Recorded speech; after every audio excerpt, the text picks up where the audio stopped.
Ako naman si AJ. Kababata ko rin siya. At si Sharon ang girlfriend mo. Tama.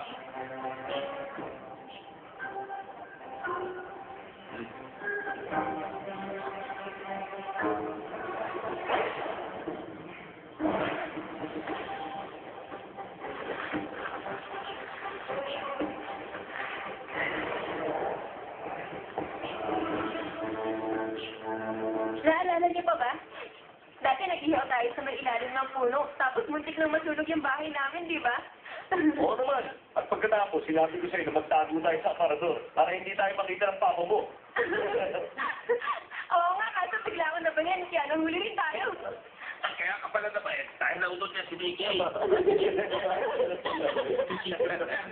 Ay, naku, napakabaho na ako.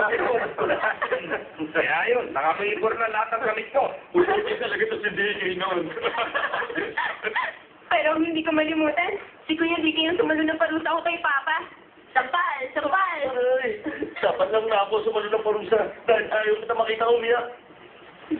Boy, teka muna, hindi ko naman tinodol sa pal ko ah. Si Teacher Tia ay nagsilbing stricto mama at mapagmahal na ina. Okay, sure po na. O, Sabi ka lang. Nice to see you again, DK.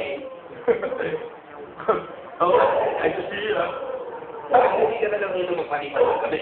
Kasama si Sharon. Salamat po, teacher. Wala yun. Kaya na po ako sabi sa inyo. Ikaw naman, nahiya ka ba? Para ka namang kaagad. Okay lang tayo. Sharon, ikaw mo pa ako ha. Sige po, walang problema. Sige na, dali. Okay. Ay.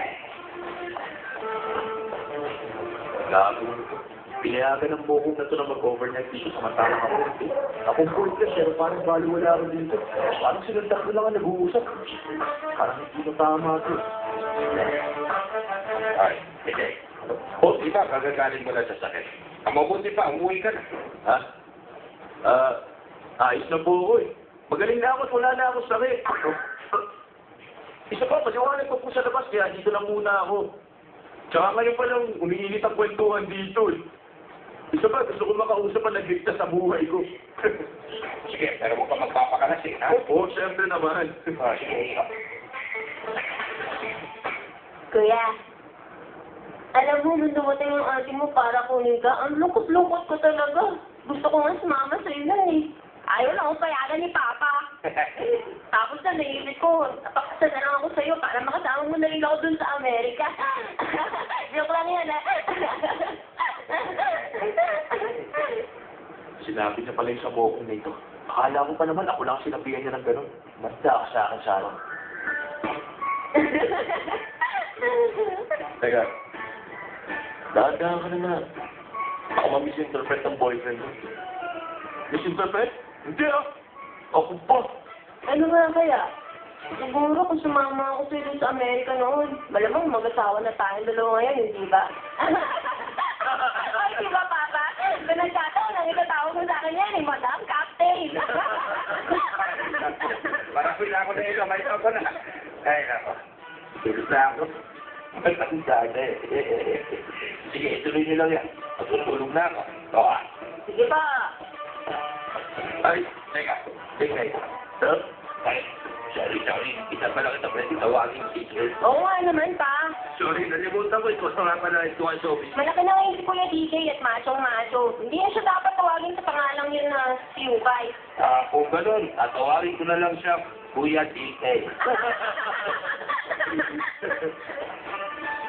Basta, bigatong lang, okay? Ay, naalala mo kung nasan yung kwarto mo dito? Siyempre naman po. Pangalawang bahay ko na ito eh. Oo nga naman. Tama ka yan. Sige.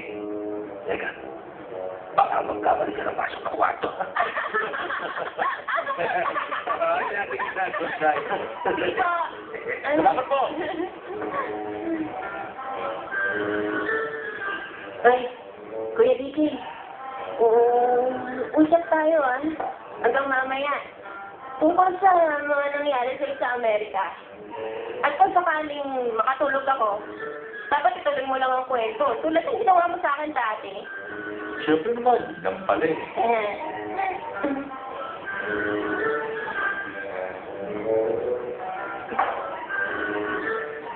Ay, sobra na yan, Sharon.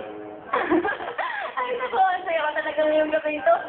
Kaya ano gusto ko sila natin? Magpakasaya tayo. Sige, Inom tayo. cheers tayo. Teka. Contest tayo. Bottoms up. Sige ba? Okay. Panalo ba ako? Oh! Ayos ka lang. Sharon? Hindi, okay lang. Upo ka na. Tulog na siya. Ako na bahala sa kanya.